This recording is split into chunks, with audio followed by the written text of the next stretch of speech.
prophecy of Euphrates 2.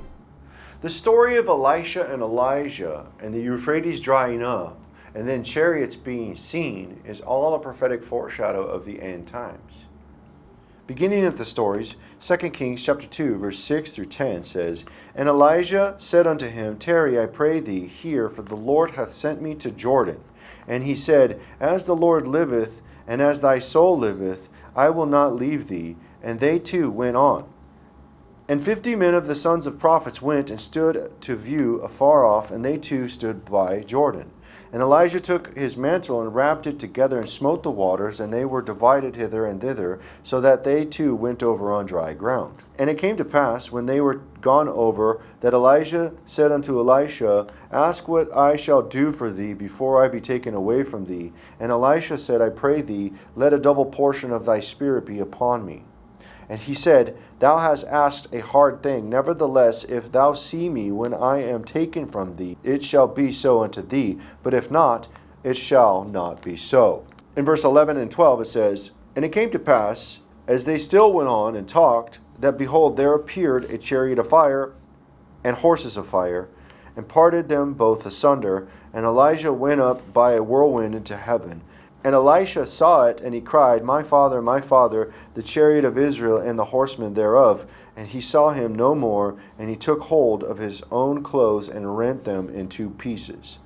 So here we see two prophets who were prophesying, who smote the river that dried up, and people crossed, and chariots were seen with horsemen of the armies of the Lord. And this is a prophetic foreshadow of the end times. And this is how it's revealed and fulfilled in the end. Two prophets are prophesying. Revelation chapter 11, verse 3.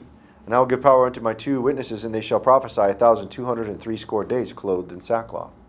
And we know they're two prophets because it's written in Revelation chapter 11, verse 10, that it's directly explaining that these are two prophets. Revelation chapter 11, verse 10. And they that dwell on the earth shall rejoice over them, and make merry, and shall send gifts one to another, because these two prophets tormented them that dwelt on the earth. Here we see two prophets prophesying with the power to smite the waters with plagues. Smiting the waters, just like Elijah and Elisha did when the waters were dried up. Revelation chapter 11, verse 6.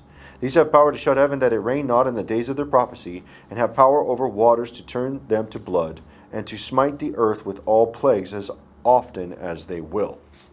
So we see here two prophets prophesying the plague on the river Euphrates, that the river Euphrates will dry up, that people can pass over on dry ground. Revelation chapter 16, And the sixth angel poured out his vial upon the great river Euphrates, and the water thereof was dried up, that the way of the kings of the east might be prepared.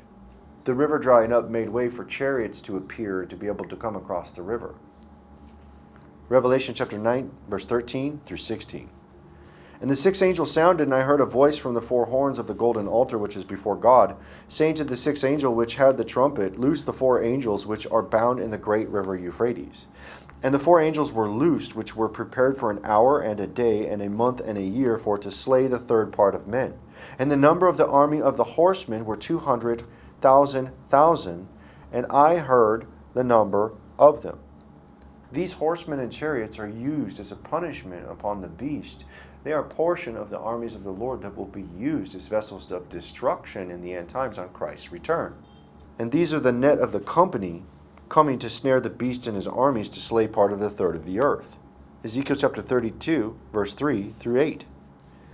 Thus saith the Lord God, I will therefore spread out my net over thee with a company of many people, and they shall bring thee up in my net.